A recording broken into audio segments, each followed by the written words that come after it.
সিংহের লেজে হাত দিয়ে সিংহকে জাগিয়ে দিতে চাও না, তাইলে তোমরা ধ্বংস হয়ে যাবে।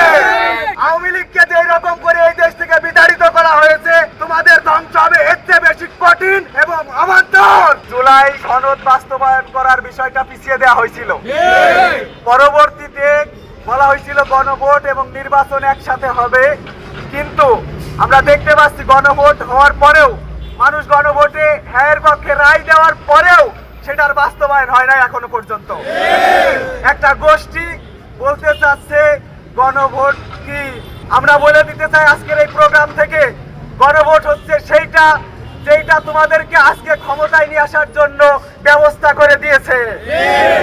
আমরা দেখতে পাচ্ছি একটা গোষ্ঠী চাঁদাবাজি সহ সকল প্রকার অরাজনৈতিক কাজ কারবারের সাথে যুক্ত হয়ে আছে। গতকাল রাতে আমাদের ভাইদেরকে তারা হত্যার হুমকি দিয়েছে এবং তারা বিভিন্ন রকম মারপিট করেছে, আপনারা সেটা দেখতে পেয়েছেন। আজকের এই প্রোগ্রাম থেকে তাদেরকে জানিয়ে দিতে চাই,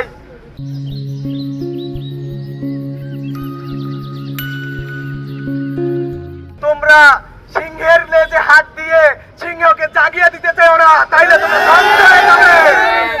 তোমাদের ধ্বংস, আওয়ামী লীগকে যে রকম করে এই দেশ থেকে বিতাড়িত করা হয়েছে, তোমাদের ধ্বংস হবে এর চেয়ে বেশি কঠিন এবং অবান্তর।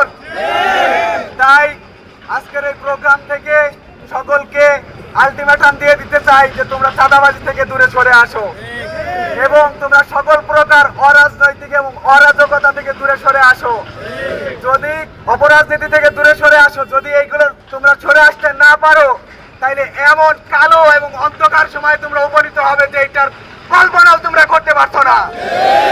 আজকের প্রোগ্রাম থেকে একটাই কথা, যারা এই যে কালকে আমাদের যে সকল ভাইদেরকে মারছে তাদের বিচার বাস্তবায়ন করা, এবং আরেকটা বিষয় হচ্ছে তাদের বহিষ্কার করতে হবে দল থেকে। দ্বিতীয় নম্বর বিষয় হচ্ছে দেশে আমাদের একটা ভালো পরিবেশ, আমরা সবাই সেটা কামনা করি।